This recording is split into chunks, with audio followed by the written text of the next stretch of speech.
શ્યામ કુમારના નમસ્કાર। આજના વિડીયોમાં આપનું સ્વાગત છે। તો ચાલો દરરોજની જેમ આજે પણ મેળવીએ ઉપયોગી જાણકારી, પણ ચેનલને સબસ્ક્રાઇબ કરવાનું ભૂલતા નહીં।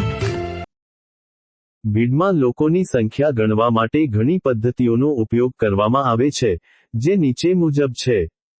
ક્ષેત્રફળ આધારિત ગણતરી। આ પદ્ધતિમાં ભીડ જે વિસ્તારમાં છે તેનું ક્ષેત્રફળ માપવામાં આવે છે। પછી એક ચોક્કસ ક્ષેત્રફળમાં સરેરાશ કેટલા લોકો ઊભા રહી શકે છે તેનો અંદાજ કાઢવામાં આવે છે। આ બંને આંકડાઓનો ઉપયોગ કરીને કુલ લોકોની સંખ્યાનો અંદાજ મેળવવામાં આવે છે। એરિયલ ફોટોગ્રાફી અને વિડિયોગ્રાફી। ડ્રોન અથવા હેલિકોપ્ટર દ્વારા ભીડના ફોટોગ્રાફ્સ અને વિડિયો લેવામાં આવે છે। આ ફોટોગ્રાફ્સ અને વિડિયોનું વિશ્લેષણ કરીને દરેક વ્યક્તિને ગણવામાં આવે છે। આ પદ્ધતિ ખાસ કરીને મોટી ભીડ માટે ઉપયોગી છે। Counting grids. આ પદ્ધતિમાં ભીડને નાના ભાગોમાં વિભાજિત કરવામાં આવે છે, જેને ગ્રીડ કહેવામાં આવે છે।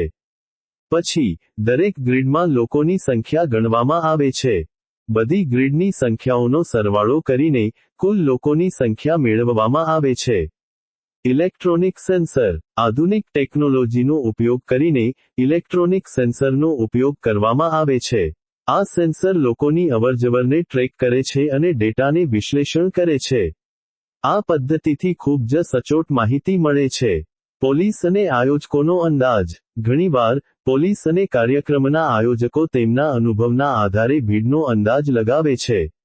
આ અંદાજ સંપૂર્ણપણે સચોટ ન હોઈ શકે, પરંતુ તે એક સામાન્ય વિચાર આપે છે।